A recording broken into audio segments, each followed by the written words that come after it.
Thank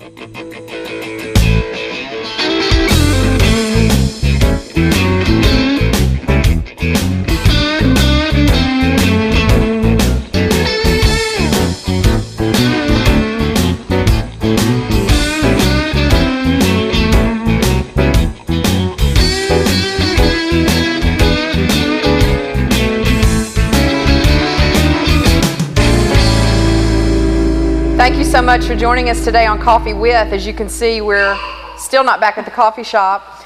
And I have a guest today. Well, I have two guests, but I have a guest hostess today, Wanda Cook.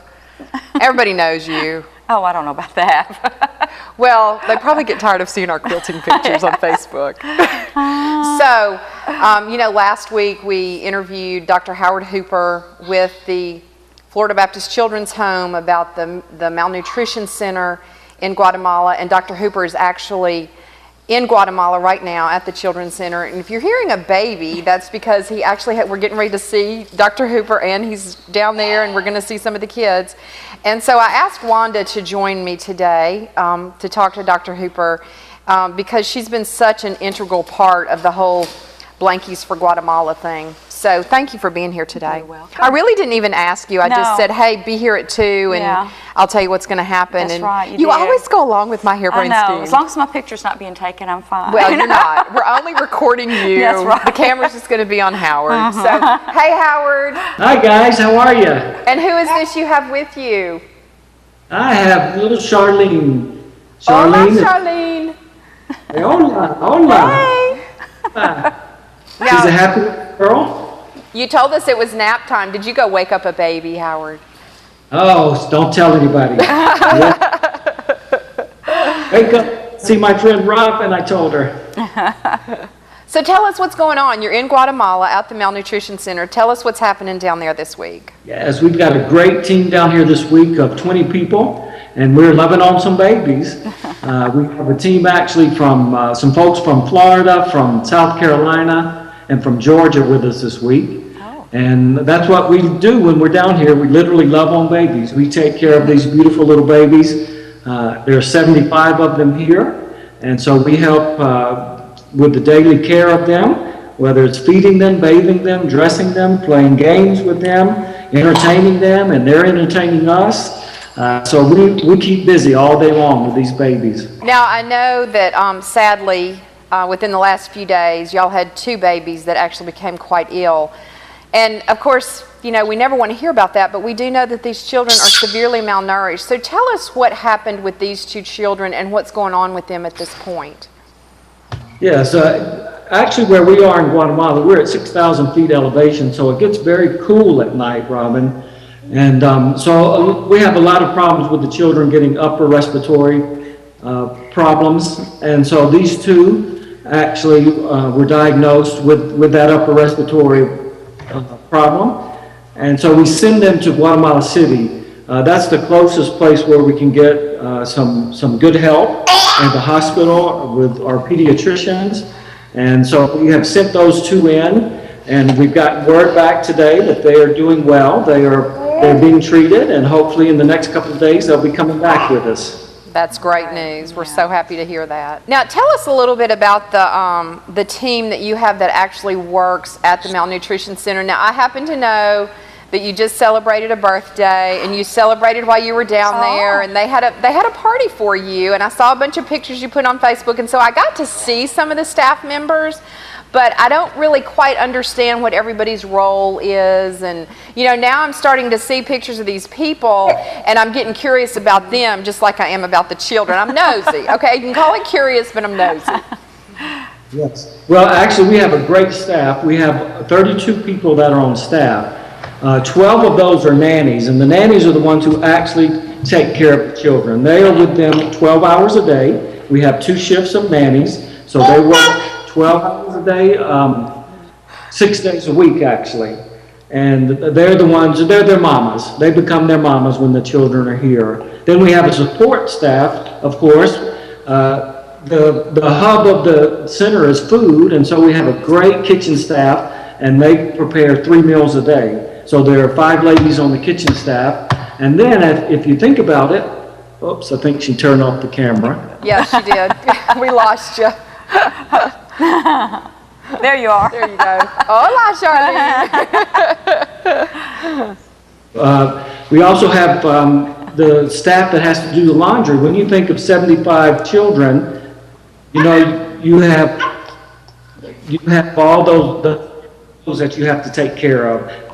Sheets and towels and clothes, and they layer them here, so each child wears three layers of clothes each day. So when you multiply that times 75 children, that's a lot of laundry to do. Oh my goodness. Oh, wow. That is a lot of laundry. All right, Howard.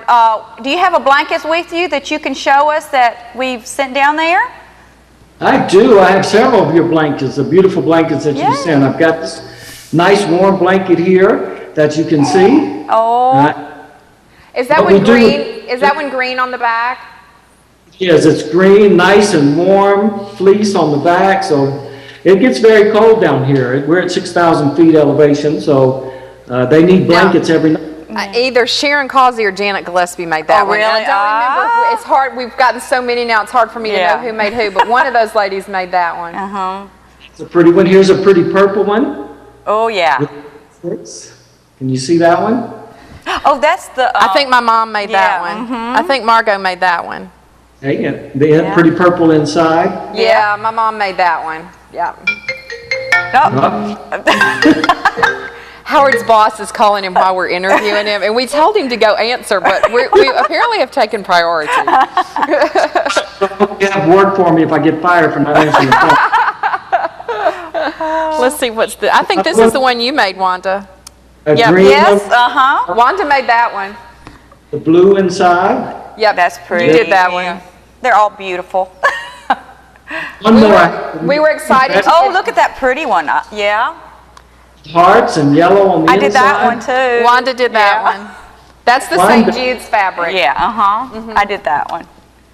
Yes. Well, you know, these blankets are such a blessing for these children, especially when they're here, because it does get cold. It gets down into the lower 60s usually every night, sometimes even colder than that. And so they need that warmth, and there's no heat in the buildings. And so once the children are asleep, they go in and they put the blanket over them. Yeah. And then once the child goes home, they also take a brand new blanket home with them, a blanket that you guys have made, and they take it home so they can have it when they go home. Well, keep in mind, we made them, but we couldn't have made them without the donations. Yes, though, people gosh, giving we've fabric. And well, and this other batch that we're getting ready to send you, I think you and I have made very few of those. Oh, yeah.